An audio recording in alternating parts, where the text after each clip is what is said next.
صلی علی رسول کریم اما بعد فاعوذ باللہ من الشیطان الرجیم بسم اللہ الرحمن الرحیم الصلاۃ والسلام علیک یا رسول اللہ الصلاۃ والسلام علیک یا حبیب اللہ الصلاۃ والسلام علیک یا شفیع المذنبین الصلاۃ والسلام علیک یا رحمۃ للعالمین۔ لاکھوں کروڑوں درود و سلام آقا دو عالم حضرت محمد مصطفیٰ صلی اللہ علیہ وسلم پر، ان کی اہل بیت پر، ان کے صحابی یا رسول اللہ پر اور ان کی امت میں موجود اولیاء کرام پر۔ اس کے بعد آپ تمام شرکاء مجلس کو السلام علیکم۔ جیسا کہ ہم ہر سال جشن ولادت کی تیاریاں کیا کرتے ہیں۔ جشن ولادت یعنی ہمارے پیر و مرشد کی پیدائش کا دن۔ بحیثیت مسلمان ہم یہ مہینہ جو کہ ربیع الاول کا ہے، اس مہینے کی خوشیاں سمیٹ رہے تھے کہ کوچے کوچے، نگر نگر، گلی گلی جشن عید میلاد النبی کی محافل اور ریلیاں نکالتے رہے۔ اللہ نے ہمیں ایک اور خوشی سے نوازا کہ جس مہینے میں ہم آقا دو عالم حضرت محمد مصطفیٰ صلی اللہ علیہ وسلم کا مہینہ خوشی منا رہے تھے، اسی مہینے میں اللہ نے ہمیں ہمارے پیر و مرشد، ہمارے رہبر، ہمارے رہنما، میرے امام، میرے ظاہری امام، میرے باطنی امام سلطان الفقر حضرت سیدنا ریاض احمد لاہور شاہی متصل علی کا جشن ولادت کا مہینہ بھی منانا۔ سبحان اللہ۔ بحیثیت مسلمان ہم جشن عید میلاد النبی کی خوشیوں میں مشغول تھے کہ عیسوی سال کے حساب سے اسی اسلامی سال میں میرے مرشد کا جشن بھی آ گیا۔ تو جب ہم صرف مسلمان ہوتے ہیں، کلمہ گو ہوتے ہیں، تو ہماری خوشیاں آقا دو عالم سے منسوب ہوتی ہیں۔ لیکن جب ہم مسلمان کلمہ گو کسی مرشد ذات سے وابستہ ہو جاتے ہیں، کسی کامل ذات سے وابستہ ہو جاتے ہیں، تو وہ سونے پہ سہاگا ہو جایا کرتا ہے۔ اور ظاہری خوشی کے ساتھ ساتھ باطنی خوشیاں بھی شامل ہو جایا کرتی ہیں۔ اور آج اسی طرح ہم ظاہری خوشی کے ساتھ ساتھ باطنی خوشی کے لیے بھی آج اکٹھے ہیں در مرشد پاک پر۔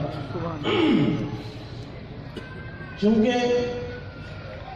محفل عصر کے کچھ بعد سے چل رہی ہے اور عشاء کے کچھ بعد تک چلے گی۔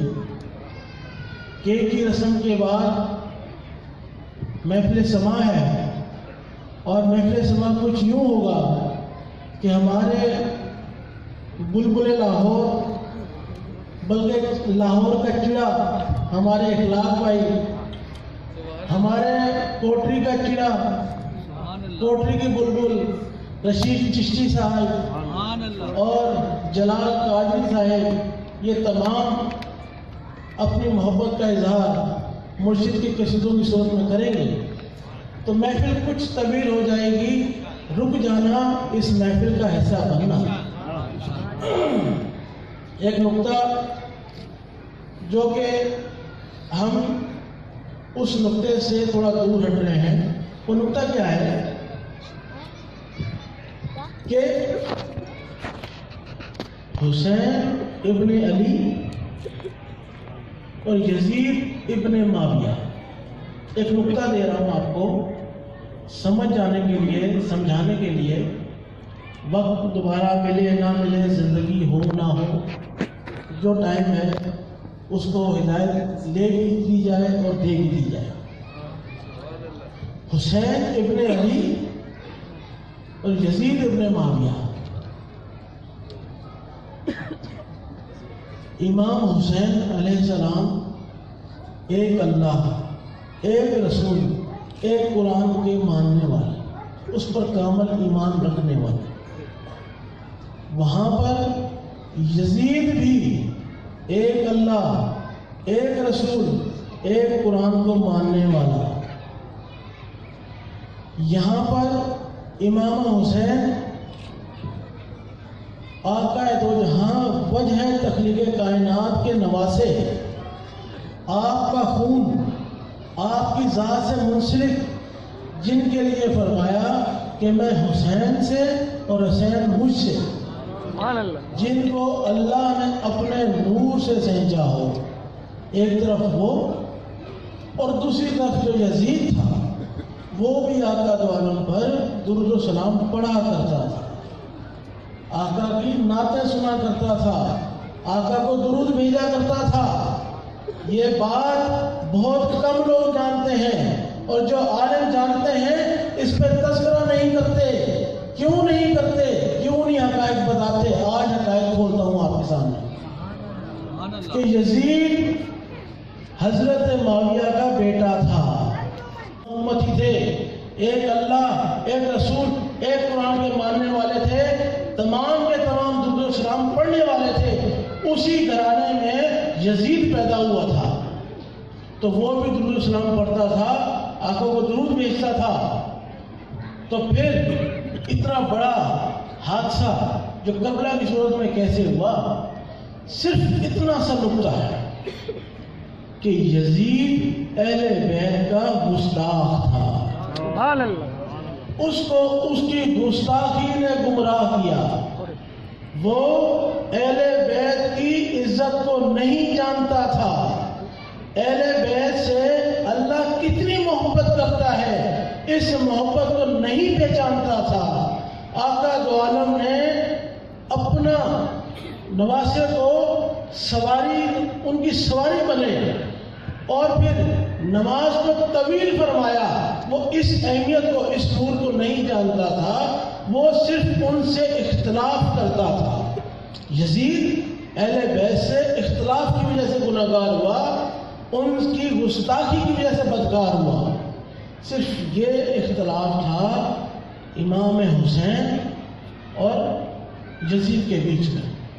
جان لو، بتانے کا مقصد یہ ہے کہ اگر آپ اللہ سے محبت کرتے ہیں، اللہ کے نام کا ذکر کرتے ہیں، آقا دو عالم سے محبت کرتے ہیں، ان کی حمد و ثنا نعت پڑھتے ہیں، لیکن اگر آپ کے دل میں اولیاء کرام، سلطان العارفین، جتنے کلندر آئے، جتنے غوث قطب ابدال آئے، ان کے لیے دل میں بغض آ گیا، ان کے لیے دل میں گستاخی آ گئی، ان کے لیے دل میں وہم آ گیا، تو یقین جانو یزید صرف نام ہی نہیں، کردار بھی ہے۔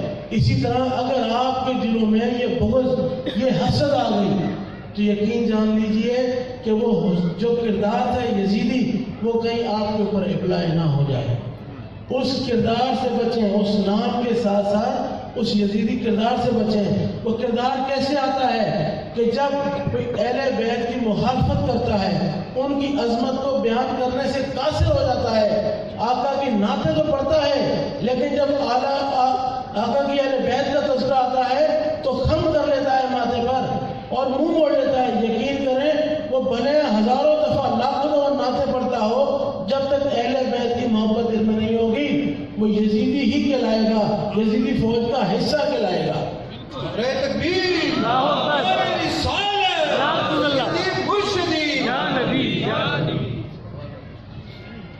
اس کے لیے کیا کیا جاتا ہے؟ اس کے لیے کیا یہ جاتا ہے کہ اپنے اندر کو پاک کیا جاتا ہے، اپنے اندر کی صفائی کرتے ہیں۔ صفائی ہونے کے بعد پھر کیا ہوتا ہے؟ اگر کوئی صحابہ کرام سے بہت محبت کرتا ہو، بہت زیادہ محبت کرتا ہو صحابہ کرام سے، لیکن اہل بیت سے بغض رکھ لے، تو جب وہ شخص اللہ کا ذکر کرے گا تو اللہ کے نام کا نور اس کے دل میں داخل ہونا شروع ہو جائے گا۔ ایک وقت آئے گا کہ اس کے ذکر کی کثرت اتنی بڑھ جائے گی کہ دل سراپا نور ہو جائے گا. پھر اس وقت ایک آخری موقع دیا جائے گا, اور وہ موقع کیا ہوگا کہ وہ جس صحابی یا رسول اللہ سے زیادہ محبت کرتا تھا وہی صحابی ہے کہ اس کے سامنے آئیں گے اور اس کا ہاتھ پکڑیں گے اور پکڑ کے اہل بیت کی محفل میں لے جائیں گے.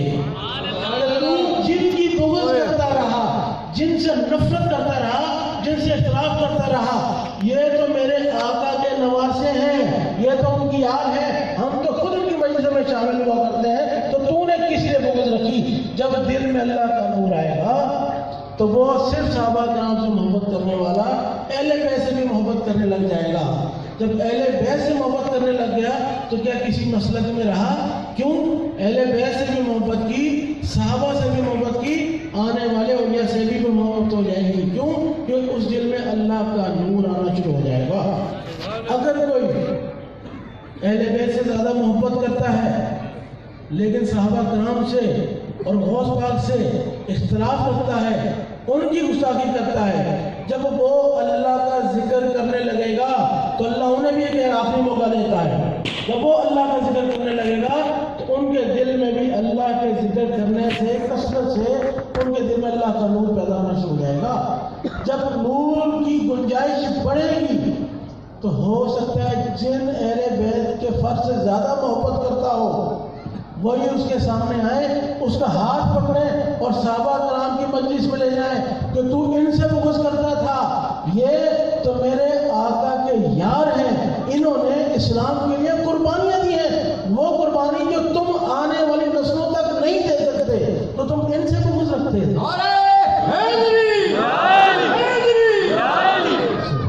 تو جو اہل بیت کی محبت سے اٹھتا ہوا صحابہ کرام تک پہنچ گیا تو کیا پھر کسی مسلک میں رہا؟ نہیں رہا. پھر کون ہوا؟ صرف امت ہی رہ گیا.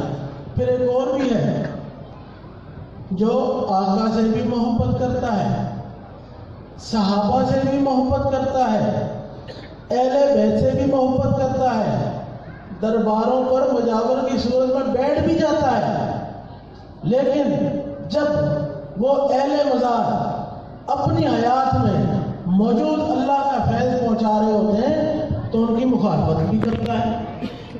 جب وہ اللہ کا ذکر, اللہ اسے بھی ایک موقع دیتا ہے آخری. کیوں؟ کیونکہ اللہ نے اپنے محبوب اور حبیب کو رحمت بنا کے آپ رحمت کے لیے بھیجا کہ جاؤ ان کی ہدایت کریں, ان پہ رحمت بن کر آئے. تو وہ اللہ ہمارے آخری سانس اور خون کے آخری قطرے تک کوشش کرتا ہے, چاہتا ہے کہ یہ ہدایت پالے, کہ اس کو دوزخ نہ جانا پڑے, کسی نہ کسی نقطے پہ میں اس کو نواز دوں تاکہ دوزخ کا عذاب سے بچ جائے.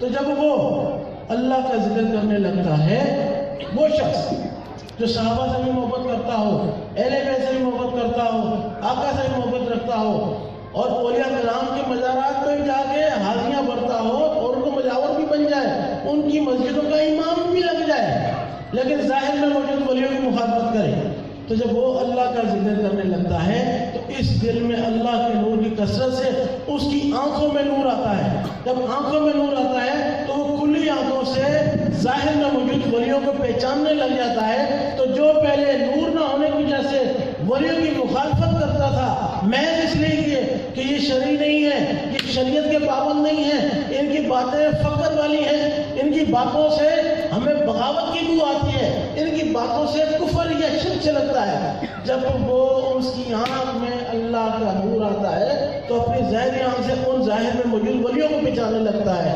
جب وہ ولیوں کو پہچان لیتا ہے تو پھر اس کو صاحب مزار ہونے کی ضرورت نہیں پڑتی, پھر وہ ان کی مجلسوں میں بیٹھنے لگ جاتا ہے. پھر وہ ابو علی قلندر ہوں, پھر وہ شاہ شمس تبریز ہوں, پھر باب اللہ شاہی کیوں نہ ہوں, پھر ان کی مجلسوں میں بیٹھ کے پھر لوگ کہتے ہیں اب اللہ تے نچدا سی تو دے بول کی کرنا ہے, کہنا بولے پیچھے جتنے نچدے تو انہوں نے نہیں ویکھیا, کلے بولے نو ویکھ رہے, بولے دے پیچھے ویکھ کتنے اللہ والے نچدے رہے. میرا شاہی گور شاہی گور شاہی نبی دا سچا دائی گور شاہی گور شاہی نعمت پائی گور شاہی گور شاہی دل کا مائی گور شاہی دنیا عشق کی شاہی فیضان اولیاء جاری رہے۔ اب ایک آخری نقطہ، سیکنڈ لا، کیونکہ اب ہم نے کیک بھی کاٹنا ہے۔ اگر یہ بوتل بھری ہوئی ہے پانی سے، اگر میں چاہوں کہ یہ آواز کرے تو نہیں کرے گی۔ کیوں؟ بھری ہوئی ہے، یہ بھری ہوئی ہے۔ لیکن اگر اس کو خالی کر دیا جائے اور پھر اس کو آواز نکالنے کی کوشش کریں تو پھر یہ ڈھول بھی بن جاتی ہے اور کان میں درد کرنے والی آواز پیدا کرتی ہے۔ پتہ یہ چلا کہ جو بوتل بھری ہوئی ہے وہ آواز نہیں کرتی، جو بوتل بھری ہوئی ہے وہ آواز نہیں کرتی، خالی بوتلیں آواز کیا کرتی ہیں۔ تو بھائی میں یہ پیغام ان کو دینا چاہتا ہوں جو اصل نقل میں پہچان نہیں کر پا رہے کہ ہم لوگ درود و سلام والے ہیں، بارود اور بد کلام نہیں۔ سبحان اللہ۔ ہم لوگ درود و سلام والے ہیں، بارود و بد کلام والے نہیں ہیں۔ آپ ہم سے توقع کریں اللہ کے ذکر کی، اللہ کے فیض کی، اللہ کے نور کی۔ آپ ہم سے توقع دھرنوں کی نہ کریں، ہم دھرنے والے بھی نہیں ہیں، ہم دھرنا بھی نہیں دیتے۔ ہم کون ہیں؟ ہم اللہ والے ہیں۔ ہم ہر صورت میں اللہ کا ذکر کرتے ہیں۔ ہم خوش ہوتے ہیں تو خوشی میں اللہ کے نام کی محفل سجاتے ہیں۔ ہم پریشان ہوتے ہیں، پریشانی ٹالنے کے لیے اللہ کا ذکر کرتے ہیں۔ ہم غمگین ہوتے ہیں، اپنے غم سے نکلنے کے لیے اللہ کا ذکر کرتے ہیں۔ اور جب ہمیں کوئی خوشی مل جایا کرتی ہے تو پھر ہم جھوم جھوم کے اللہ اللہ اللہ اللہ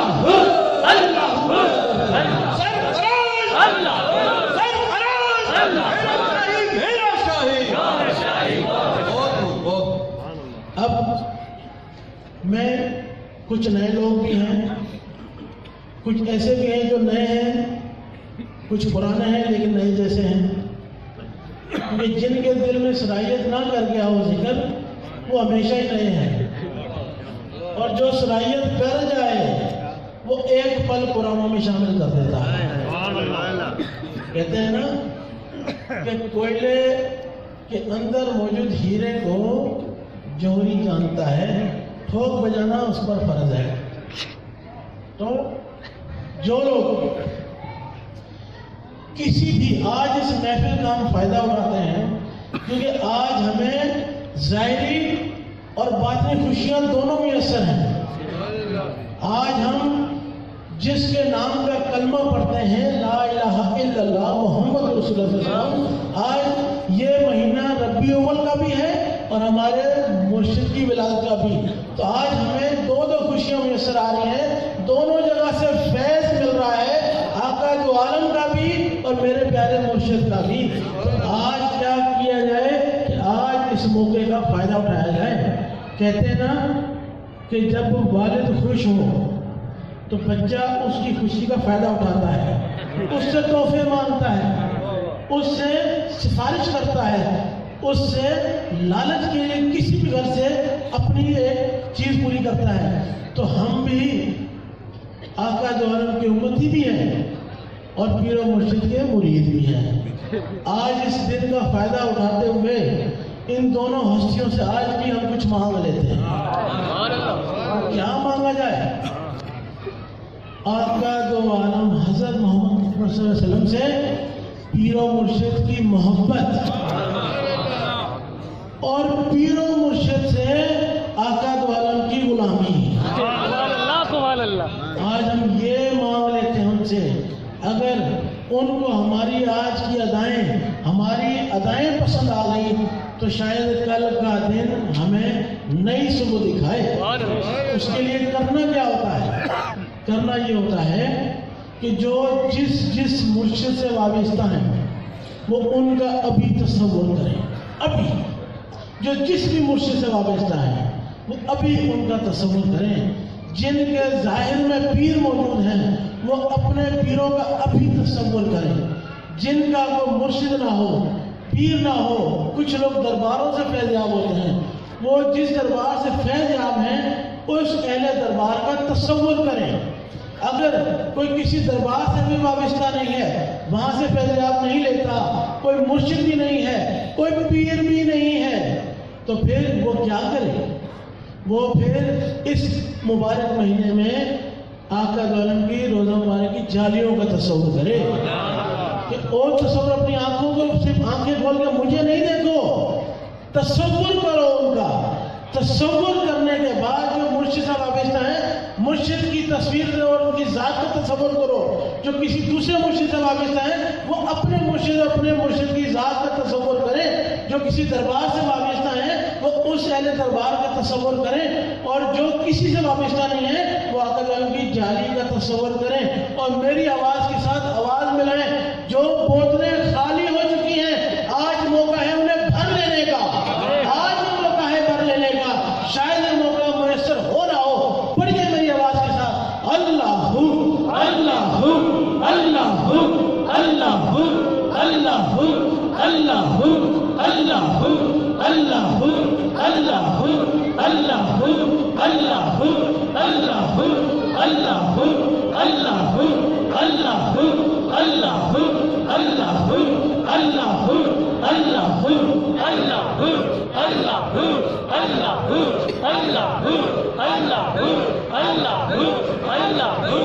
اللہ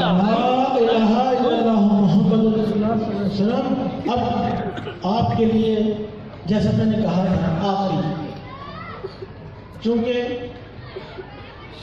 ایک اعلان جو ضروری ہے آپ لوگوں کے بیچ میں کرنے کا، وہ یہ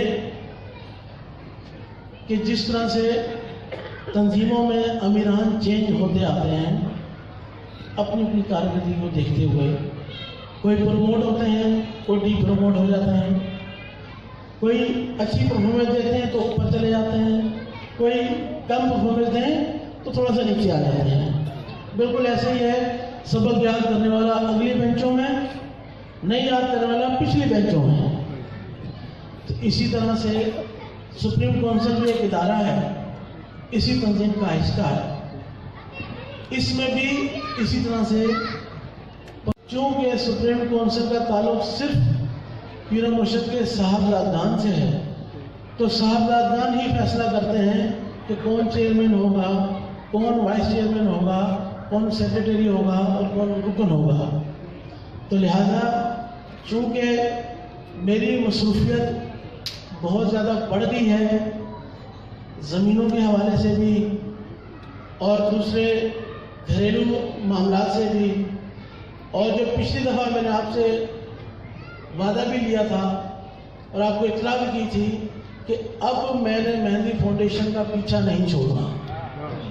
ان کو کیفے کے داغ تک پہنچا کے رہنا ہے، اور میں نے شروعات بھی اپنے گھر سے کی تھی. نعرہ تکبیر، نعرہ رسالت، نعرہ حیدری، میرا شاہی میرا شاہی، گوہر شاہی گوہر شاہی، ہم نے نعمت پائی، گوہر شاہی گوہر شاہی.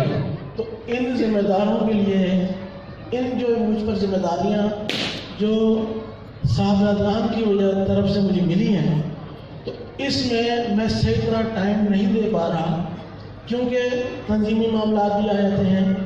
تو اپنے کام کو، جو ضروری کام اس کو چھوڑ کر محفلوں میں شریک ہونا پڑتا ہے. تو لہذا آج میں آپ تمام کو یہ اطلاع دے رہا ہوں کہ میں امی جی کی طرف سے نومینیٹ، صاحبزادگان کی طرف سے نومینیٹ تھا سپریم کونسل کا چیئرمین. تو لہذا آج ہمارے سپریم کونسل کے جو چیئرمین، وائس چیئرمین ہیں جناب طلعت محمود گھوشے صاحب، میں ان کو اپنی تمام تر ذمہ داری سونپ رہا ہوں. آج کے بعد طلعت محمود گھوشے صاحب سپریم کونسل کے چیئرمین ہوں گے. وائس چیئرمین، سیکریٹری کا اعلان انشاءاللہ ان قریب مشاورہ کے ساتھ یہ ضرور فرمائیں گے. لیکن اس کا مقصد یہ نہیں ہوگا کہ حماد ریاض آپ سے دور ہو گیا. حماد ریاض کا آپ سے رشتہ روحانی ہے، جب تک آپ کے دلوں میں اللہ کا نور رہے گا، ہمارا نیاز آپ کے ساتھ کھڑا رہے گا، آپ کی پریشانیوں میں بھی، آپ کے دکھوں میں بھی، آپ کی خوشیوں میں بھی۔ جس دن آپ نے اپنی غلطیوں سے اپنے اندر سے اللہ کا نور نکال دیا، اس دن آپ کا ہمارا رشتہ ختم ہو جائے گا۔ کیوں؟ آپ کا اور ہمارے رشتے کی بنیاد صرف اور صرف فقط اللہ کا ذکر ہے، اللہ کا نور ہے۔ تو کوشش کرتے رہیے گا کہ اللہ کا ذکر کرتے رہیں، پیر و مرشد کی تعلیمات پہ عمل کرتے رہیں، جیسا مرشد نے فرمایا ویسا عمل کریں۔ آپ کو میں ایک واقعہ سناتا چلوں، اس پہ میں اختتام کرتا ہوں۔ سرکار شاہ صاحب نے ایک واقعہ سنایا، سرکار صاحب سناتے ہیں کہ ہم بارگاہ رسالت میں مجلس لگی ہوئی تھی، تمام اولیاء کرام، تمام سلطان، تمام غوث اندر اس محفل میں، تمام انبیاء کرام اس محفل میں بیٹھے ہوئے تھے۔ اس محفل میں پیر مہر شاہ صاحب بھی بیٹھے ہوئے تھے۔ اس محفل میں جب پیر مہر شاہ صاحب بیٹھے ہوئے تھے تو آقا اس دنیا میں ہمارا یہ ایمان ہے کہ آقا دو عالم حاضر بھی اور ناظر بھی۔ آپ کے لیے دنیا قائم کی گئی، یہ دو جہاں کیا ہزاروں لاکھوں جہاں آقا دو عالم کی وجہ سے تخلیق ہوئے۔ تو جہاں بھی آقا دو عالم کا نام لیا جاتا ہے آپ اس کو سنتے ہیں۔ آپ کے اوپر ہے دل سے لیتے ہیں یا پیسے کے لیے، یہ آپ کے اوپر ہے کہ آپ نے آقا کا نام کیسے پہنچانا ہے اپنے مالک تک۔ پیسے لے کے پہنچانا ہے یہ دل سے پہنچانا ہے، جو دل سے جائے گا اسپیڈ بہت ہو جائے گی، جو پیسے سے جائے گا پہنچے گا وہ بھی، لیکن وہاں سے دکھا کے جائے گا کہ اتنے تو میرے غلاموں کے پاس ہیں جتنا بھی 2 گھنٹے میں کما چکا۔ تو پیر مہر شاہ صاحب اس مجلس میں موجود تھے، تو پیر مہر شاہ صاحب نے آقا کا نام حضرت محمد مصطفیٰ صلی اللہ علیہ وسلم کے لیے ایک نعت لکھی تھی۔ نیچے اس دنیا میں ایک نعت خواں پیر مہر شاہ صاحب کی نعت پڑھ رہا تھا۔ اس نعت پڑھنے کے دوران پیر مہر شاہ صاحب نے جو شعر لکھے تھے اس نے اپنی طرف سے بابا حاصل کرنے کے لیے شعر میں رد و بدل کر دیا۔ جب شعر میں رد و بدل ہوا تو سرکار شاہ صاحب فرماتے ہیں کہ پیر مہر شاہ صاحب کو دکھ ہوا کہ یہ نعت میں نے آقا کو دیکھ کے لکھی تھی، آقا کو جیسے ہیں ویسے اس میں بیان کرنے کی کوشش کی تھی، اس نعت خواں نے اس میں رد و بدل کر دیا، کیا یہ دیکھ چکا ہے؟ جب پیر مہر شاہ صاحب کو برا لگا تو یقین جانیے سرکار فرماتے ہیں کہ آقا تو عالم کو بھی دکھ ہوا کہ جن کو میں نے عزت بخشی کیا میری امت ان کو بھی عزت نہیں بخش سکتی؟ تو لہذا یہ واقعہ بتانے کا مقصد کہ کبھی بھی کسی بھی بزرگ کے لکھے ہوئے کلام میں رد و بدل نہ کریں۔ کچھ لوگ کلاموں میں سرکار کا نام ڈال دیتے ہیں، کچھ نعت خواں کسی بھی بزرگ کا دن چل رہا ان کا نام اس میں ٹھوک لیتے ہیں، نہ کریں ایسا۔ آقا کو بھی برا لگتا ہے، لکھنے والے کو بھی دل میں برا لگتی ہے۔ تو جب نعتوں کا یہ حال ہے تو تعلیمات کا کیا حال ہوگا؟ دین میں جو رد بدل کر دے گا اس کا کیا حال ہوگا؟ اس کے لیے کون سی جگہ بچی؟ تو لہذا سرکار کی تعلیمات میں قطعاً رد و بدل نہ کریں، جیسا سرکار نے فرمایا ایسا عمل کریں، دین جیسا پرمن آپ تک پہنچا اس کو اسی طرح چلائیں، اس کو دھرنوں کی اور اس طرح شیئرنگ کی اور اسے لاٹھی چارج کی صورت میں نہ لے کے جائیں۔ یہ ہمارے آقا کا دین نہیں، ہمارا آقا کا دین تو صرف محبت محبت محبت ہے۔ ہمارے